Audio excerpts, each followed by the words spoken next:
Namaku Devi.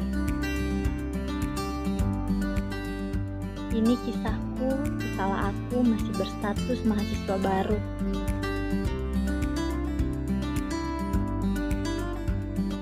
Dan belum mengenal sahabatku yang bernama Aisyah.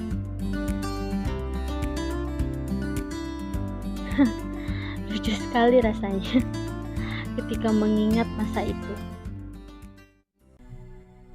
Saat itu hanya ada dua persepsi dalam benakku, yaitu ia datang menghampiriku dengan niat baiknya,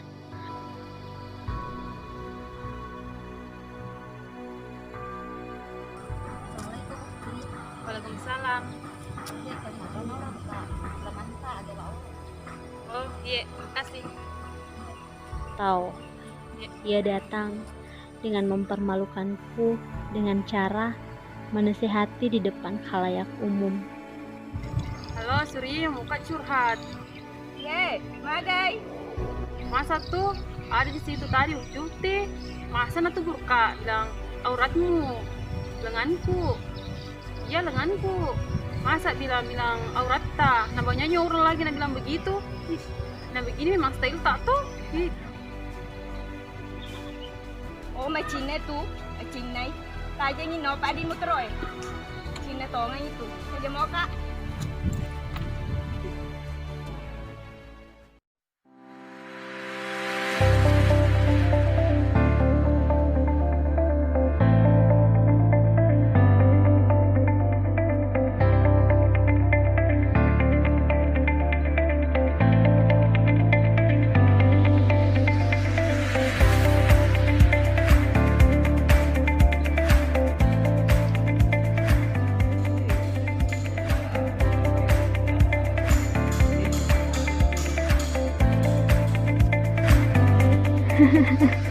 Lagi-lagi tanpa sadar hanya karena ingin menunjukkan sosok Aisyah kepada Suri dan kawan-kawan.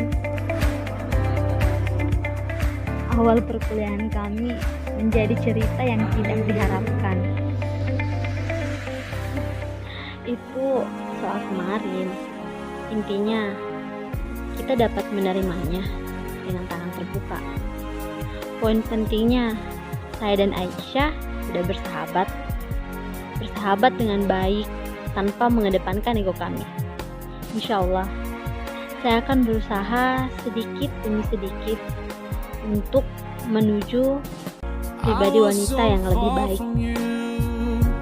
Yet to me you were always so close. I wandered lost in the dark.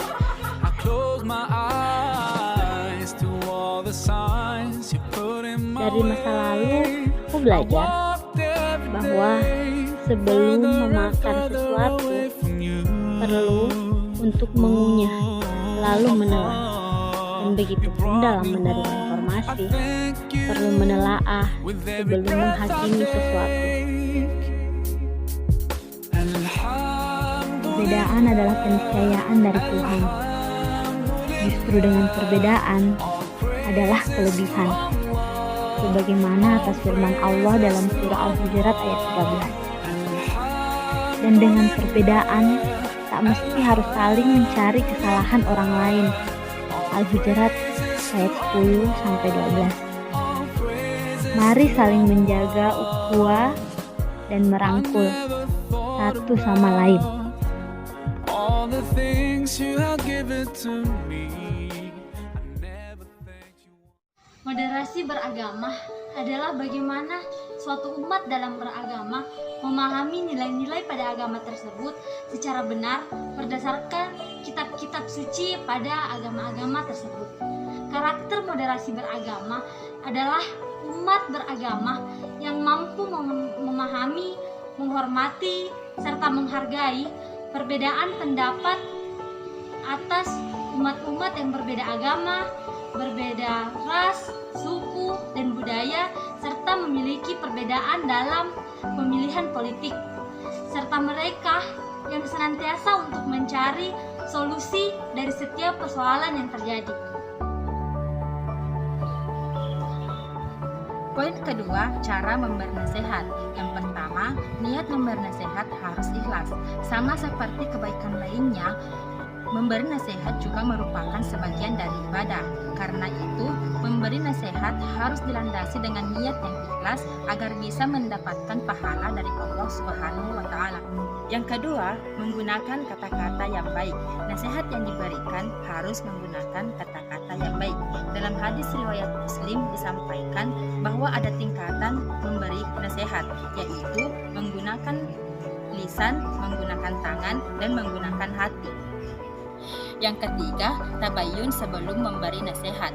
Salah satu hal penting yang dilakukan sebelum memberikan nasihat adalah memastikan kebenaran berita yang diketahui. Nasihat yang dilakukan atas dasar berita yang simpang siur tidak akan memberikan manfaat. Yang keempat, jangan memaksa agar nasihat diterima. Orang yang menasihati orang dan memaksa untuk nasihatnya diterima bisa disebut sebagai orang yang zalim, karena niat memberi nasihat adalah untuk ditaati dan bukan untuk menunaikan amanah persaudaraan antar sesama muslim. Dan yang kelima, tidak memberi nasihat di depan umum. Memberi nasihat kepada seseorang di depan umum bukanlah sebuah nasihat. Bahkan Imam Syafi'i mengatakan memberi nasihat di depan umum adalah sebuah bentuk pelecehan kepada orang lain. Adab dalam menerima nasihat. Yang pertama, yakinkan diri bahwa kita adalah makhluk yang lemah, yang tak luput dari lupa dan salah, yang senantiasa membutuhkan nasihat dari orang lain. Yang kedua, berhusnuzonlah atau berprasangka baik kepada orang yang memberikan nasihat. Yakinkan bahwa mereka adalah sosok yang dikirim Allah Subhanahu wa Ta'ala demi kebaikan dan kemaslahatan diri. Yang ketiga, latih sabar dalam menerima setiap nasihat dari orang lain. Selanjutnya, jangan lihat siapa yang memberikan nasihat, tapi lihat dan perhatikanlah nasihat yang disampaikannya. Tiga, tentang adab berpakaian muslimah. Adab berpakaian muslimah sejatinya telah dijelaskan dalam Al-Quran dengan sangat jelas pada Quran Surah Al-Ahzab ayat 59 yang artinya, wahai Nabi, katakanlah kepada istri-istrimu, anak-anak perempuanmu, dan istri-istri orang mukmin, hendaklah mereka menutupkan jilbabnya ke seluruh tubuh mereka. Yang demikian itu agar mereka mudah dikenali dan tidak diganggu. Dan Allah Maha Pengampun, Maha Penyayang. Kemudian dalam potongan surah An-Nur ayat 31 dijelaskan bahwa dan hendaklah mereka menutupkan kerudung ke dadanya. Selanjutnya, Rasulullah Shallallahu Alaihi Wasallam menjelaskan tentang batasan aurat wanita. Dalam hadis Abu Daud dari Aisyah radhiyallahu anha, beliau berkata yang artinya, Asma binti Abu Bakar pernah menemui Rasulullah Shallallahu Alaihi Wasallam dengan memakai pakaian yang tipis. Rasulullah Shallallahu Alaihi Wasallam berpaling darinya dan bersabda, wahai Asma, sesungguhnya seseorang wanita itu jika sudah haid atau sudah balik tidak boleh terlihat dari dirinya kecuali ini dan ini. Beliau menunjuk wajahnya dan kedua telapak tangannya. Jadi dengan moderasi beragama sangat berkontribusi besar dalam kehidupan kita di Indonesia.